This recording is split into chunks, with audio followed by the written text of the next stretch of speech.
পূর্ব মেদিনীপুর জেলার পটাশপুর থানার অন্তর্গত ঐতিহ্যবাহী পচেটগড় রাজবাড়ি এখন উৎসবের রঙে রঙিন। শুরু হয়েছে প্রায় ৫ শতাব্দী প্রাচীন ঐতিহাসিক রাস উৎসব। এই উৎসবকে ঘিরে মেতে উঠেছে রাজবাড়ি চত্বর থেকে শুরু করে গোটা এলাকা।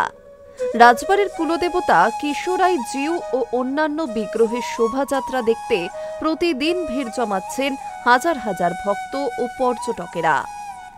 রাজপরিবারের বর্তমান বংশধরদের মতে রাজবাড়ির প্রতিষ্ঠাতা ছিলেন ওড়িশার কটক জেলার আটঘর গ্রামের কালুমুরারি মোহনদাস মহাপাত্র। তিনি ছিলেন আকবর বাদশাহের রাজকর্মচারী এবং ওড়িশার রাজা মুকুন্দ দেবের সহযোগী। গৌড়ের রাজা সুলেমান কররানীর বিরুদ্ধে যুদ্ধে জয়লাভের পর বাদশাহের কাছ থেকে পুরস্কার হিসেবে তিনি পটাশপুর পরগনায় ভূমি পান ও সেখানেই জমিদারি প্রতিষ্ঠা করেন। পরবর্তীকালে তিনি নির্মাণ করেন পচেটগড় রাজবাড়ি ও পঞ্চেশ্বর মন্দির। শ্রীচৈতন্যদেব যখন পুরীর পথে পচেটগড় পরগনা অতিক্রম করেন তখন রাজপরিবার শৈব ধর্ম থেকে বৈষ্ণব ধর্মে দীক্ষা নেয়। এরপর থেকেই কিশোর রায় জিউকে কুলদেবতা হিসেবে প্রতিষ্ঠা করা হয়। সেই সময় থেকেই শুরু হয় এই রাজবাড়ির রাস উৎসব, যা আজও একই ঐতিহ্যে পালন হয়ে আসছে। রাস উৎসব উপলক্ষে রাজবাড়ি প্রাঙ্গণ ও আশেপাশের এলাকায় বসেছে বিশাল মেলা। প্রতিদিন চলছে সাংস্কৃতিক অনুষ্ঠান, আলোকসজ্জা, সার্কাস, টোরা, টয় ট্রেন ও নানা প্রসাধন সামগ্রীর দোকান। উৎসব চলবে আগামী ১৬ নভেম্বর পর্যন্ত। রাস উৎসবের অন্যতম আকর্ষণ হল প্রতিদিন সন্ধ্যায় কিশোর রায় জিউ ও কুড়িজন বিগ্রহের শোভাযাত্রা।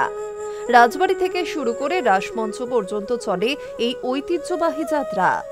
রাতের দিকে দেবতারা পুনরায় ফিরে আসেন রাজবাড়ি মূল মন্দিরে। এবারের রাস উৎসবের বিশেষ আকর্ষণ দধি উৎসব, যা অনুষ্ঠিত হবে ৯ নভেম্বর।